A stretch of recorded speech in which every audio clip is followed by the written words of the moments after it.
मुबारक Ali lovers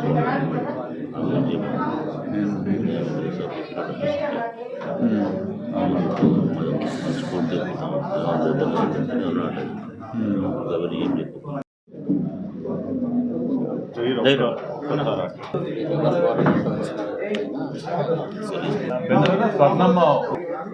పంపి అంటే హర్షవర్ధన్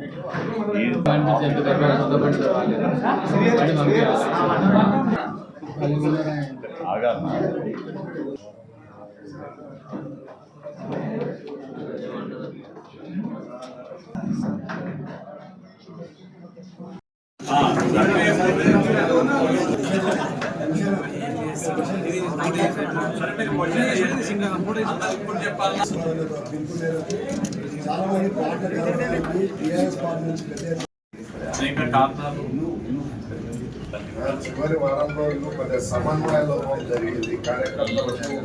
నాయకులకు మధ్యలో అనేది కూడా ఒక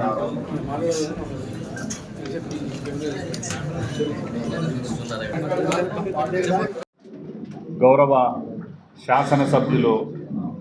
ఎన్ఎం శ్రీనివాస్ రెడ్డి గారు, వాకేటి శ్రీహరి ముదిరాజు గారు, రాష్ట్ర కార్పొరేషన్ చైర్మన్లు, రాష్ట్ర minority finance corporation chairman senior నాయకులు ఒబేదుల్లా కోత్వాల్ గారు, రాష్ట్ర స్పోర్ట్స్ అథారిటీ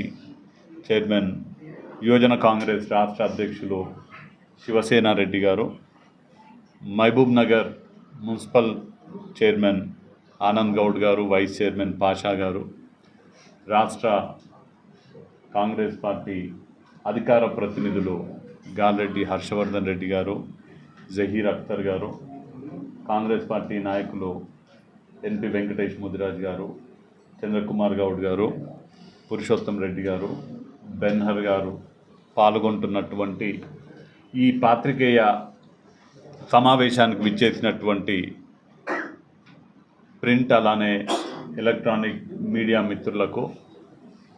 ఫోటో జర్నలిస్టులకు, కెమెరా పర్సన్స్కి, మీకు అందరికీ ఈ యొక్క పాత్రికేయ సమావేశానికి స్వాగతం పలుకుతూ,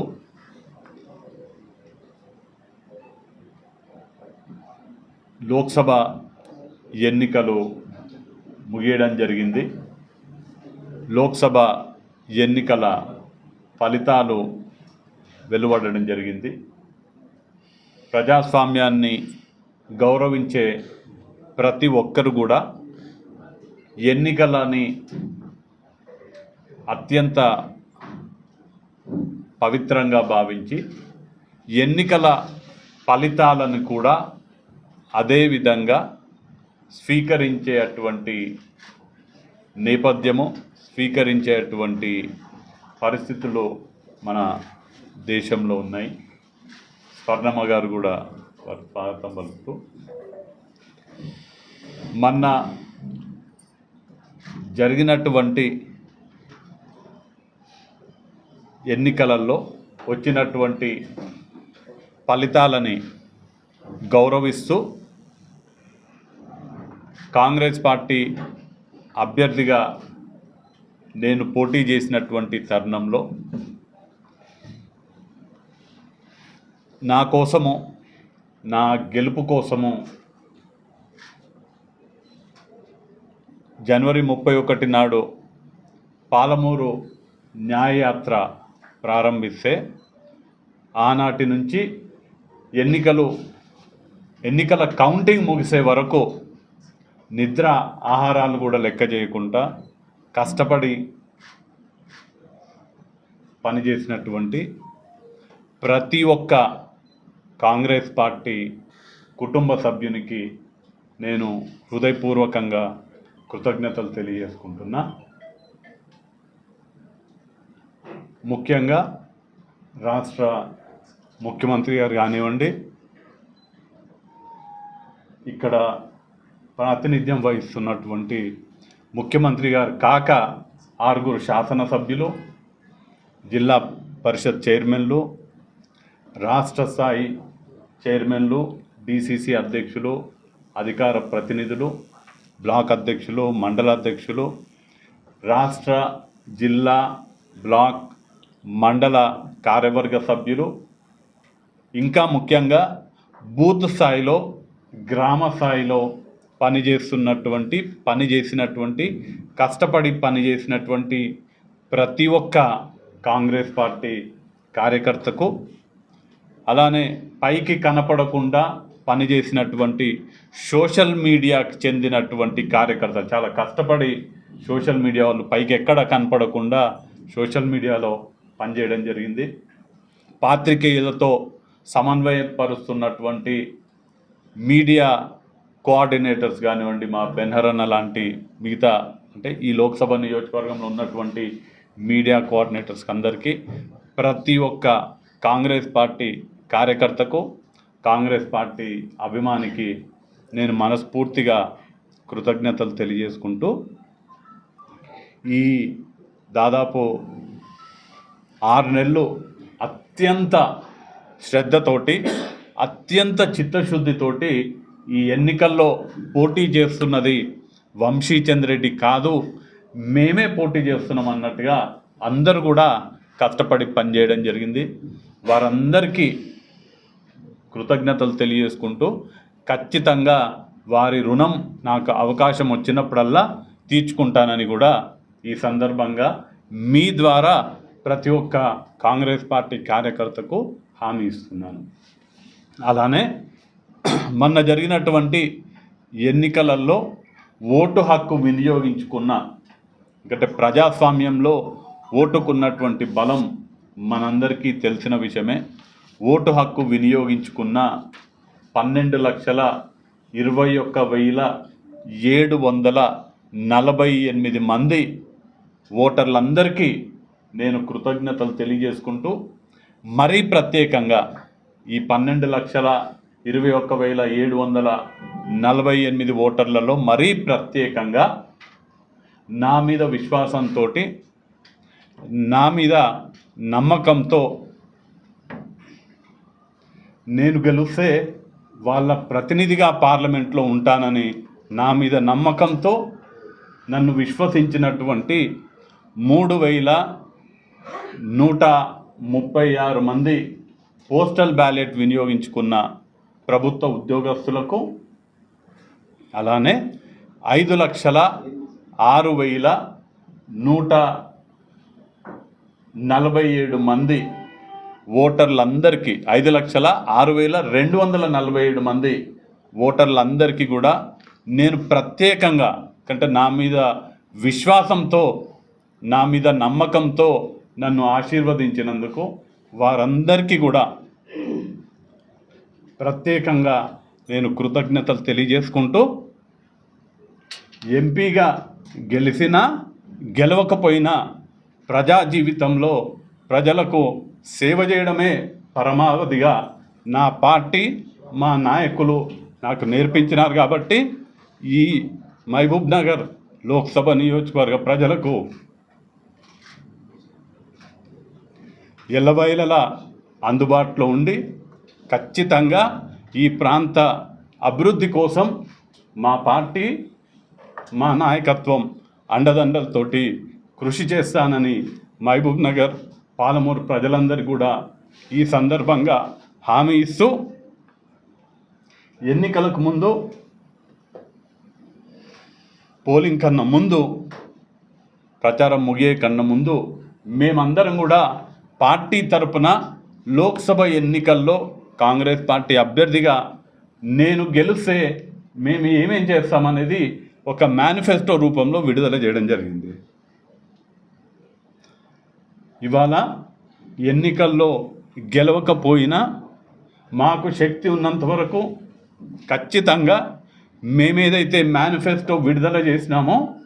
ఆ మేనిఫెస్టో వీలైనంత వరకు, మాకు శక్తి ఉన్నంత వరకు,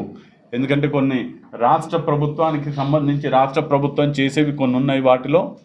కొన్ని లోకల్ బాడీస్ చేసే ఉన్నాయి, కొన్ని కేంద్ర ప్రభుత్వం చేసేటువంటి ఉన్నాయి. కాబట్టి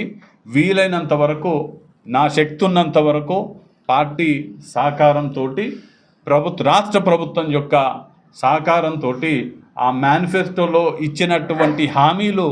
వీలైనంత వరకు రానున్న 5 ఏళ్లలో ఆ హామీలు నెరవేర్చే ప్రయత్నము అత్యంత చిత్తశుద్ధితోటి చేస్తామని ఈ సందర్భంగా మీ ద్వారా తెలియజేస్తూ, ఖచ్చితంగా కాంగ్రెస్ పార్టీ కార్యకర్తలు ఎవరైతే బాగా కష్టపడ్డారో వాళ్ళందరికీ అందుబాటులో ఉంటూ వాళ్ళతో పాటు ఒక కార్యకర్తగా పనిచేస్తానని, పాలమూరు ప్రజలకు సేవ చేస్తూ ఉంటానని ఈ సందర్భంగా నేను హామీ ఇస్తూ, నాకు ఈ ఎన్నికల ప్రచారంలో భాగంగా ఇప్పటి వరకు సహకరించినటువంటి ప్రతి ఒక్క మీడియా ప్రతినిధి, ప్రింట్ మీడియా కానివ్వండి, ఎలక్ట్రానిక్ మీడియా కానివ్వండి, కెమెరా పర్సన్స్ కానివ్వండి, ఫోటో జర్నలిస్టులు కానివ్వండి, అంటే క్షేత్ర ఫీల్డ్లోకి వచ్చే మీరే కాకుండా మీ కార్యాలయాలలో పనిచేసేటువంటి స్టాఫ్ కానివ్వండి, మీ యాజమాన్యం వాళ్ళందరికీ కూడా ప్రత్యేకంగా కృతజ్ఞతలు తెలియజేసుకుంటూ మళ్ళీ తరచూ కలుస్తుందాము, రాజకీయాలు మాట్లాడుకుంటుందాము. ఇవాళ ముఖ్యంగా నేను నా కోసం పనిచేసిన వాళ్ళకి, నా మీద విశ్వాసంతో ఎన్నికల్లో నన్ను ఆశీర్వదించిన వాళ్ళకి కృతజ్ఞతలు తెలియజేయాలనే ఏకైక లక్ష్యంతో ఈ యొక్క పాత్రికేయ సమావేశం పెట్టడం జరిగింది. కాబట్టి మిగతా రాజకీయాల్లోకి ఎక్కువ పోను. కానీ ఒక్కటే విషయం ఈ సందర్భంగా, ఎందుకంటే ఇవాళ చెప్పేది రేపు ఎల్లుండి చెప్తే కొన్ని విషయాలకు ప్రాధాన్యత పోతుంది. కాబట్టి నైతికంగా పాలమూరులో, మహబూబ్ నగర్లో కాంగ్రెస్ పార్టీదే విజయము. కాంగ్రెస్ పార్టీ గెలిచింది ఇక్కడ. పాలమూరును ప్రజలు కాంగ్రెస్ పార్టీని గెలిపించాలనుకున్నారు, గెలిపించిండ్రు. కానీ బీజేపీ, బీఆర్ఎస్ ఒక్క అక్రమ బంధం వల్ల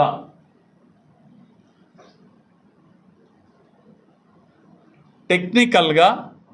మహబూబ్ నగర్ లోక్సభ నుంచి బీజేపీ అభ్యర్థి గెలవడం జరిగింది. బీజేపీ, బీఆర్ఎస్ అక్రమ బంధం వల్ల వచ్చిన ఫలితంగా దీన్ని నేనే కాదు, నిష్ణాతులైనటువంటి రాజకీయ నిపుణులే కాదు, రాజకీయాలు అర్థం చేసుకోగలిగే, ఏమాత్రం కొంచెం రాజకీయాలల్లో అవగాహన ఉన్న ప్రతి ఒక్కరు కూడా చాలా స్పష్టంగా అర్థమవుతుంది. ఈ ఫలితం బీఆర్ఎస్ బీజేపీ యొక్క అక్రమ బంధం యొక్క ఫలితంగా భావిస్తున్నారనే మాట తెలియజేస్తూ, నైతికంగా విజయం కాంగ్రెస్ పార్టీది. ఖచ్చితంగా మా బాధ్యతని, పాలమూరు ప్రజల పట్ల మాకున్నటువంటి బాధ్యతని 100% నెరవేరుస్తామని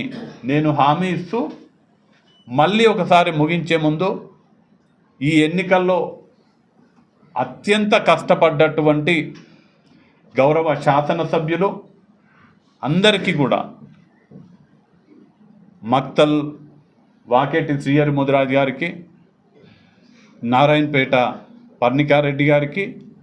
మహబూబ్ నగర్ ఎన్ఎం శ్రీనివాస్ రెడ్డి గారికి, దేవరకద్ర జిఎంఆర్ గారికి, జడ్చర్ల అనిరుద్ రెడ్డి గారికి, షాద్నగర్ వీర్లపల్లి శంకర్ గారికి, కొడంగల్లో క్షేత్రస్థాయిలో ఆ నియోజకవర్గం మొత్తం బాధ్యత చూసేటువంటి తిరుపతి రెడ్డి గారి, యనమల తిరుపతి రెడ్డి గారికి, అందరూ కాంగ్రెస్ పార్టీ నాయకులకు, కార్యకర్తలకు, సోషల్ మీడియా ప్రతినిధులు,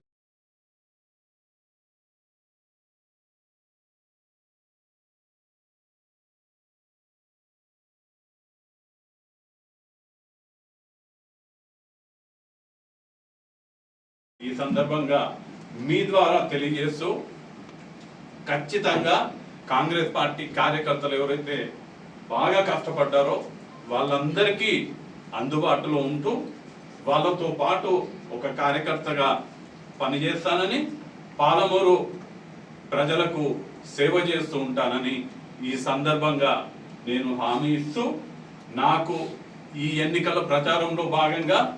ఇప్పటి వరకు సహకరించినటువంటి ప్రతి ఒక్క మీడియా ప్రతినిధి, ప్రింట్ మీడియా కానివ్వండి, ఎలక్ట్రానిక్ మీడియా కానివ్వండి,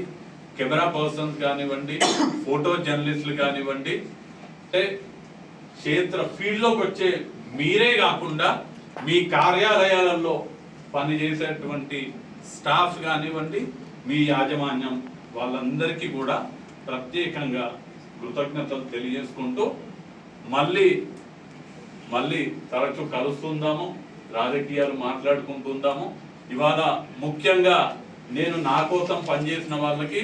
నా మీద విశ్వాసంతో ఎన్నికల్లో నన్ను ఆశీర్వదించిన వాళ్ళకి కృతజ్ఞతలు తెలియజేయాలనే ఏకైక లక్ష్యంతో ఈ యొక్క పాత్రికేయ సమావేశం పెట్టడం జరిగింది. కాబట్టి మిగతా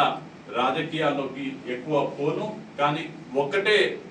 విషయం ఈ సందర్భంగా, ఎందుకంటే ఇవాళ చెప్పేది రేపేళ్ళుండి చెప్తే కొన్ని విషయాలకు ప్రాధాన్యత పోతుంది. కాబట్టి నైతికంగా పాలమూరులో, మహబూబ్ నగర్లో కాంగ్రెస్ పార్టీదే విజయం. కాంగ్రెస్ పార్టీ గెలిచింది ఇక్కడ.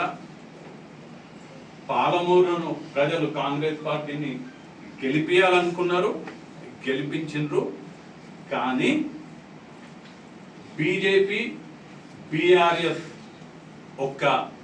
అక్రమ బంధం వల్ల